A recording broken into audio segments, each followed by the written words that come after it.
श्रवण जी, ये आपको लिखने की जरूरत क्यों पड़ी? आपने क्यों लिखा कि बीजेपी उत्तर प्रदेश के अंदर सहमी सी दिखाई पड़ रही? जब आप जैसा पत्रकार इस तरीके की भाषा लिखता है तो हम सब लोगों को सोचने के लिए मजबूर होना पड़ता है कि आखिर क्या कारण, कुछ तो कारण होगा। क्या अकारण कैराना जाना पड़ा? क्या अकारण हिंदुओं के एक्सोडस की बात करनी पड़ी? देखिए, दो तीन चीजें हैं आशुतोष जी। आपने वेस्ट बंगाल की बात की। वेस्ट बंगाल का जब इलेक्शन था, वो लोकसभा का इलेक्शन नहीं माना गया उसको। उत्तर प्रदेश का चुनाव और उत्तराखंड को मिला के 85 सीटों का चुनाव लोकसभा का चुनाव बन गया है। और ये हम नहीं कह रहे हैं, ये अमित शाह खुद कह रहे हैं। और वो कह रहे हैं कि अगर उनके कहने का जो अर्थ है वो ये कि अगर यूपी में योगी की सरकार या भारतीय जनता पार्टी नहीं आती है सत्ता में वापस, तो मोदी भी नहीं आ पाए।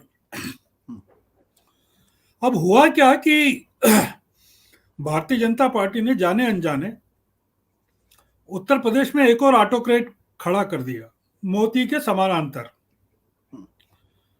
अब भारतीय जनता पार्टी में दो ऑटोक्रेट नहीं चल सकते, मतलब मोदी के समानांतर एक और तानाशाह किस्म के व्यक्ति। हुआ यह कि पिछले 5 सालों में योगी पर कोई नियंत्रण नहीं किया गया भारतीय जनता पार्टी की तरफ से। आप अगर देश की दूसरी भारतीय जनता पार्टी शासित सरकारों के मुख्यमंत्रियों के चेहरे देखें और मोदी के सामने या बीजेपी आला कमान के सामने उनके कॉन्फिडेंस लेवल को देखें और उन राज्यों में कंपैरेटिवली जो शांति का माहौल देखें,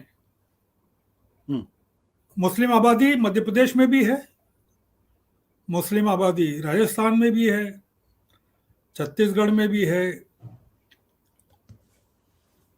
आप पाएंगे कि मतलब मध्य प्रदेश तो भाजपा शासित हो गया है।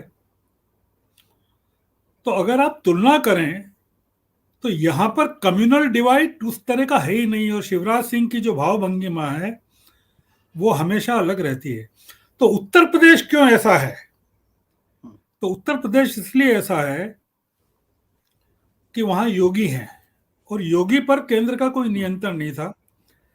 अब ये विवादास्पद है कि योगी किसका क्रिएशन है।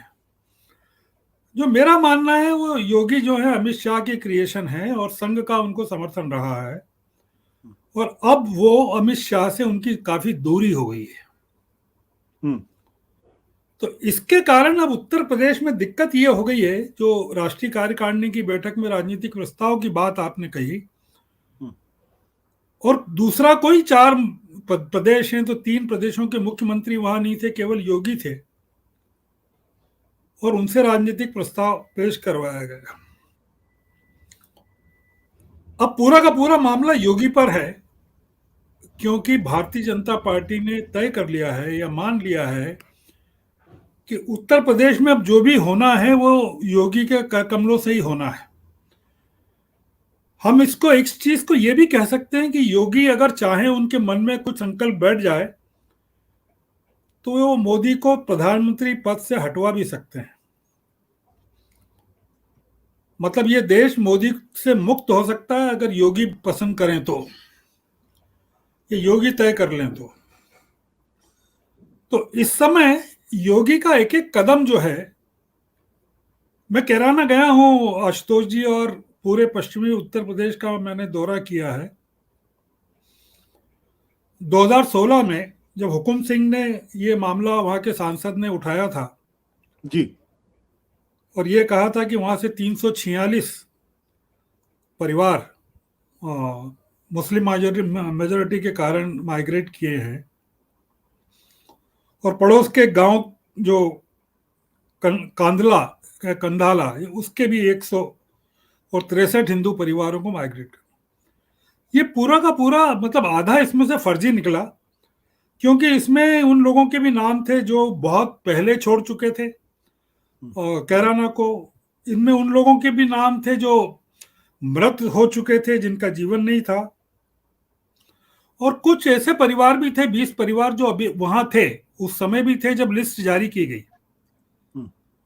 और बाद में हुकुम सिंह ने स्वयं ने एक जो डेलीगेशन गया था पत्रकारों का, उनसे ये स्वीकार किया, मतलब स्पष्ट शब्दों में तो नहीं, कि वो चाहते थे कि उनकी इस पोलराइजेशन के जरिए उनकी बेटी 2017 के विधानसभा चुनाव में जीत जाए। हम गए वहां तो उनकी बेटी से भी मिले थे और पूरे केराना के एक गांव घर के सामने से भी निकले, दुकानदारों से बात की। तो 2016 के बाद आज पहली बार 5 सालों के बाद या 4 साढ़े 4 साल के बाद योगी जी को केराना की तरफ रुख क्यों करना पड़ा।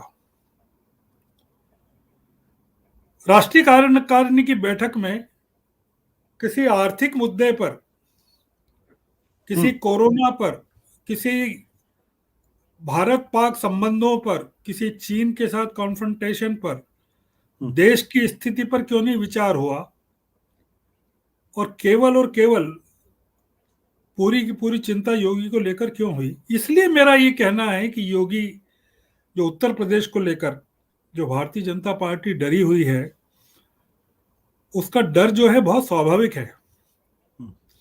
और इस समय जो उत्तर प्रदेश की स्थिति नजर आती है उसमें ये लगता है कि काफी जमीन खिसकी हुई है। जी तो आपके कहने का मतलब ये है कि अगर उत्तर प्रदेश में 2022 में भारतीय जनता पार्टी अगर चुनाव हारती है योगी के नेतृत्व में, तो 2024 में नरेंद्र मोदी के लिए भी संकट खड़ा हो जाएगा और उनके लिए जीतना आसान नहीं हुआ। ये आपकी थीसिस है। हाँ, बिल्कुल ये कहना है कि मेरा ये कहना है, मैंने ये भी लिखा है कि 2022 और 23 में, मतलब लोकसभा चुनाव के पहले 16 राज्यों में चुनाव है, और ये भी लिखा है कि 246 सीटें लोकसभा की पड़ती हैं इसमें, इन 16 राज्यों में।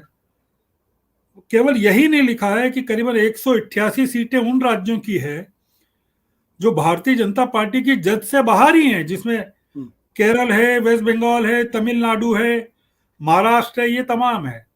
तो पूरा का पूरा खेल जो है उत्तर प्रदेश पर सिमट गया है, क्योंकि इसमें और उत्तराखंड में अगर डेंट लगता है भारतीय जनता पार्टी को, तो उसका डीमोरलाइजिंग इफेक्ट ठीक है पूरी की पूरी लीडरशिप का और कार्यकर्ताओं पर पड़ेगा। क्योंकि जेपी नड्डा हिमाचल के हैं, आप सोचिए जरा, जेपी नड्डा भारतीय जनता पार्टी के राष्ट्रीय अध्यक्ष हिमाचल के हैं, अनुराग ठाकुर हिमाचल के हैं केंद्रीय मंत्री, और वहां की तीनों विधानसभा सीटें और लोकसभा की एक मंडी की सीट, वो मंडी की सीट जो 2019 में 4 लाख वोटों से बीजेपी जीती थी, वो इस समय हार जाती है।